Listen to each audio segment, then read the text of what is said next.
ಈಗ ಬೆಂಗಳೂರಿನ ಇತರ ಪ್ರಮುಖ ಸುದ್ದಿಗಳನ್ನು ಫಟಾಫಟ್ ಅಂತ ನೋಡೋಣ ಜಸ್ಟ್ 5 ನಲ್ಲಿ.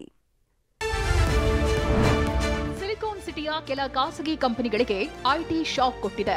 ತೆರಿಗೆ ವಂಚನೆ ಆರೋಪದಡಿ ನಗರದ 8ಕ್ಕೂ ಹೆಚ್ಚು ಕಡೆ ಐಟಿ ಅಧಿಕಾರಿಗಳ ತಂಡ ದಾಳಿ ಮಾಡಿದೆ. 4 ಕಾರುಗಳಲ್ಲಿ ಬಂದಿದ್ದ 16 ಐಟಿ ಅಧಿಕಾರಿಗಳು ದಾಖಲೆ ಪರಿಶೀಲನೆ ನಡೆಸಿದ್ರು. ಜಯನಗರ 8ನೇ ಬ್ಲಾಕ್ನಲ್ಲಿರುವ ಆಂಧ್ರ ಮೂಲದ ಉದ್ಯಮಿ ಮನೆ ಮೇಲೂ ದಾಳಿ ನಡೆದಿದೆ.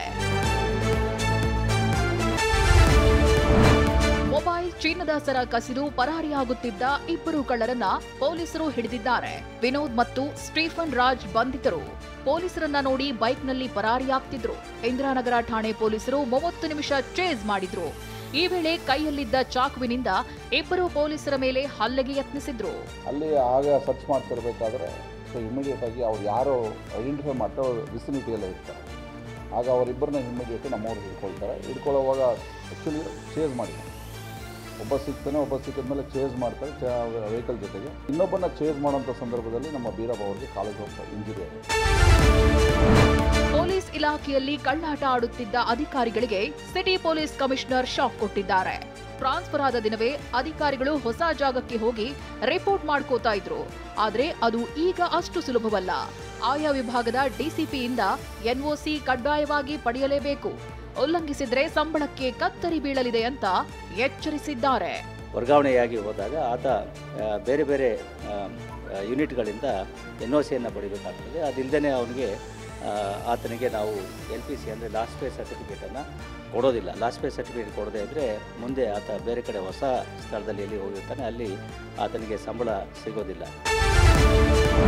ದಿನೇ ದಿನೇ ಹೃದಯಾಘಾತ ಪ್ರಕರಣಗಳು ಏರಿಕೆಯಾಗ್ತಿವೆ.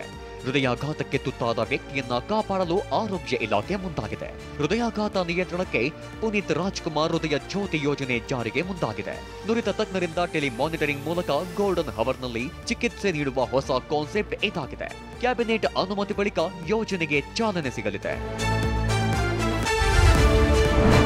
ಸಿಟಿಯಲ್ಲಿ ವರ್ಷದಿಂದ ವರ್ಷಕ್ಕೆ ವಾಹನಗಳ ಸಂಖ್ಯೆ ಏರಿಕೆಯಾಗ್ತಿದೆ. ಆದರೆ ಸಾರಿಗೆ ಇಲಾಖೆ ಬೊಕ್ಕಸಕ್ಕೆ ನಿರೀಕ್ಷಿತ ಮಟ್ಟದಲ್ಲಿ ತೆರಿಗೆ ಬರ್ತಿಲ್ಲ.